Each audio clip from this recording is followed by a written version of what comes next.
तुलसी जी कंठ में धारण हैं और उस समय आपने जलपान किया तो जलपान जैसे ही तुलसी जी के यहां कंठ से नीचे गया, तुलसी जी का स्पर्श होते ही वो साक्षात श्री यमुना जी का, श्री गंगा जी का जल हो जाएगा, ठाकुर जी का चरणामृत हो जाएगा। अरे कहां तक कहें, आप स्नान करेंगे और जैसे ही जल अपने सिर पर डालेंगे, आपके मुख पर आकर के जल जैसे ही तुलसी जी का स्पर्श करके सर्वांगीण अंग पर जाएगा, वह भी दिव्य किसी पवित्र नदी का रूप धारण करके, उनके जल का रूप धारण करके आपके तन को पवित्र कर देगा। तुलसी निष्ठा।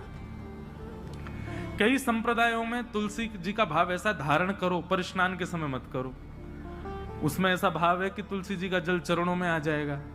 तो सब संप्रदायों के अलग अलग भाव हैं। कहीं पर ऐसा भाव है कि तुलसी जी का जल तन पे जाना चाहिए तभी पवित्र होंगे। तो अपने अपने गुरुजनों की प्रणाली के अनुसार आप उसका कर सकते हैं भाव। कई मन में भाव रखते हैं कि हम शौचाचार के लिए जाएं तब तुलसी जी को उतार दें।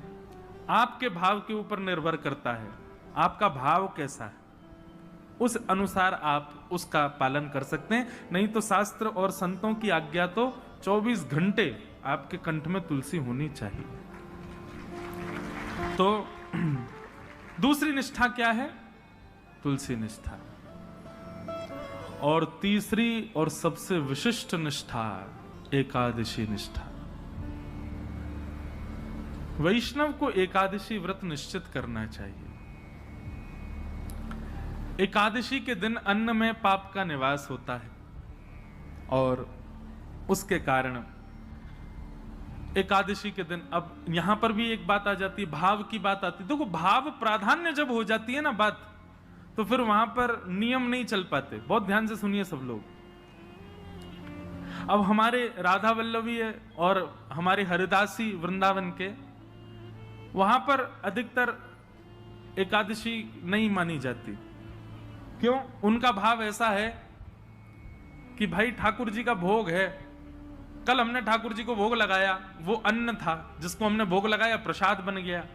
अब आज एकादशी है, हम उस प्रसाद में फिर ये कर रहे हैं कि नहीं आज एकादशी, आज तो हम उसको पा ही नहीं सकते। तो ठाकुर जी का भोग, उसमें एकादशी पर अन्न कैसे हो सकता है? हम प्रसाद को अन्न कैसे मान सकते हैं? इसलिए कहीं ये भाव उत्पन्न ना हो, इसलिए कई हमारे आचार्य चरणों की प्रणाली में भाव से एकादशी का नहीं नियम माना जाता। पर आजकल के मॉडर्न जमाने में करवा चौथ भी नहीं रखती कई माताएं। क्यों? अरे मेरा ब्याह हुआ, मेरा पति इतना फल फूल रहा है, उसके लिए मैं भोजन क्यों त्यागूं? मैं तो खूब रज रज के पाऊंगी। इसलिए माताएं पाती हैं। देखो, कितना भी आप पाओ, लेकिन जब करवा चौथ के दिन कोई मां, कोई बहन अपने पति के लिए व्रत करती है,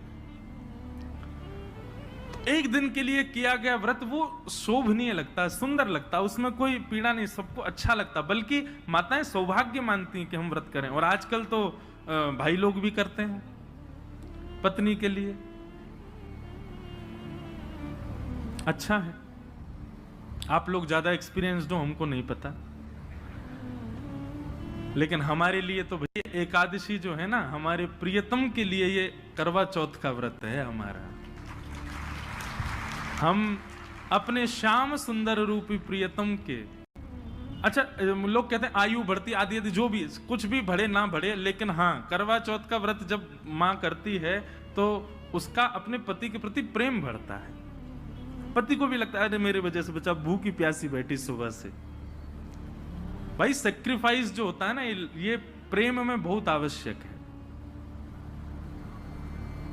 और अन्न जो है ना, ये हमारे प्राणों को धारण करता है। अगर हम उस अन्न के प्रति एक दिन का सेक्रीफाइस करते हैं तो उसमें कौन सी बड़ी बात है? और भाई ऐसे सेक्रीफाइस यदि अगर रोज करो, सब जानते हैं एकादशी कैसी होती है। कुटू की पकौड़ी, कुटू की कचौड़ी, समा के चावल, मखाने की खीर। अगर व्यक्ति एकादशी वाला फलाहार नित्य करने लग जाए तो 7 दिन में 5 किलो वजन बढ़ जाए उसका। आप बाकी के दिन इतना नहीं पाते जितना एकादशी। और एकादशी के दिन तो कई लोगों को वैसे तो 3 बार पाएंगे, नाश्ता, भोजन, रात्रि भोजन, एकादशी के दिन 6 बार पाते हैं। बोले हमारा व्रत और है, बार बार कहते और है इस बात को, व्रत है आज हमारा। सब बातों की बात एकादशी करनी चाहिए। और उसके पीछे भाव क्या है?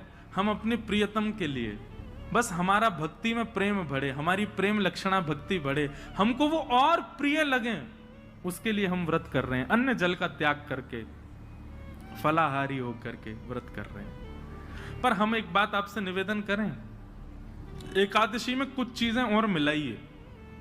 व्रत का मतलब क्या होता है? हमने एक पर्टिकुलर वस्तु का त्याग कर दिया। पर एक बात मेरे मन में कभी कभी आती है कि अन्न का त्याग करना कोई बहुत बड़ी बात नहीं है। आजकल के बच्चे सो करके उठते 12 बजे हैं और 12 बजे उठते हैं तो फिर भोजन पानी उनका ऐसे ही अस्त व्यस्त ही रहता है। आजकल के बच्चे एक समय ही भोजन कर लें वही बहुत है। तो भोजन का त्याग करना कोई बहुत बड़ी बात नहीं है। कई लोग बिना भोजन के भी निकल जाते हैं, बिना भोजन के भी रह लेते हैं। ये उस समय बड़ी बात थी जब और साधन नहीं थे, जब हमारे पास में टीवी नहीं था, हमारे पास में फोन नहीं था, इंटरनेट नहीं था, ये सारी आधुनिकताएं नहीं थी। तब मानव का एक ही काम था, काम करो भोजन पाओ, काम करो भोजन पाओ। भोजन ही सब कुछ होता था। उन कालों में उस भोजन को त्यागने के लिए व्रत की विधा बनाई गई। पर आज वास्तव में व्रत उस वस्तु का होना चाहिए जिसके बगैर आप एक क्षण नहीं रह सकते। उस वस्तु का व्रत होना चाहिए। तो कई बातें हैं। एकादशी में 2-3 चीजें जोड़िए। आप आज की तो निकल गई, अगली एकादशी आवे तो जैसे जो आपका अवगुण है, जैसे कई भाई लोगों को, कई लोगों के अंदर अवगुण आ जाता है, कुछ खान पान का अवगुण हो, स्वभाव व्यवहार का अवगुण हो। सब जानते हैं कि मेरे अंदर अवगुण क्या है। मुझे क्रोध बहुत आता है, मुझे इसके प्रति ईर्ष्या होती है, मुझे ऐसा लोभ होता है, मुझे इसके प्रति मोह है। ये जो आपकी दूषितताएं, उनका व्रत कीजिए। सावधानी से सुनो, सब लोग इधर देखो, कथा सुनो। अपनी दूषित वस्तु जिसके बगैर आप एक क्षण नहीं रहते, उसका त्याग कीजिए, तब व्रत माना जाएगा।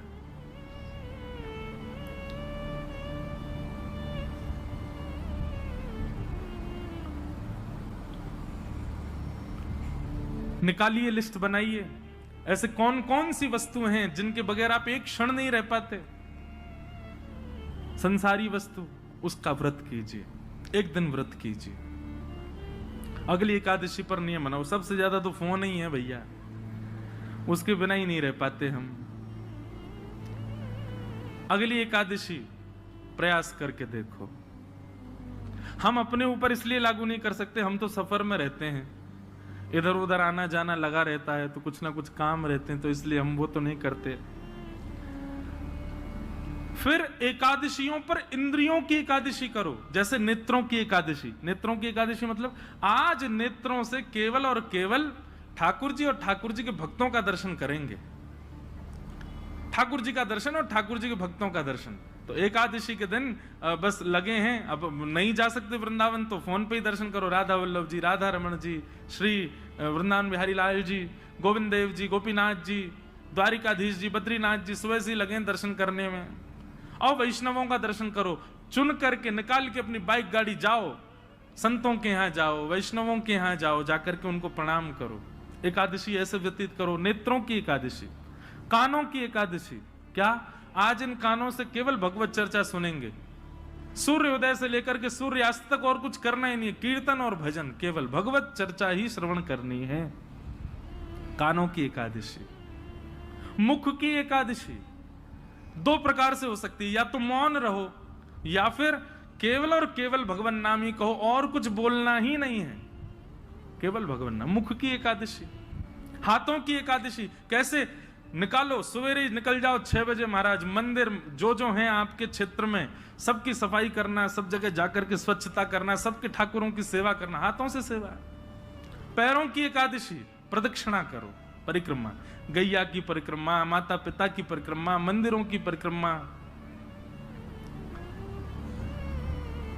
ऐसे भैया अपने तन से एकादशी करो, केवल अन्न छोड़ने मात्र से काम। ये आगे की विधा है, पहले अन्न से ही शुरू कर लो, पर शुरू करो। ये 3 निष्ठाओं का यदि आपने पालन कर लिया तो दावे से कह रहे हैं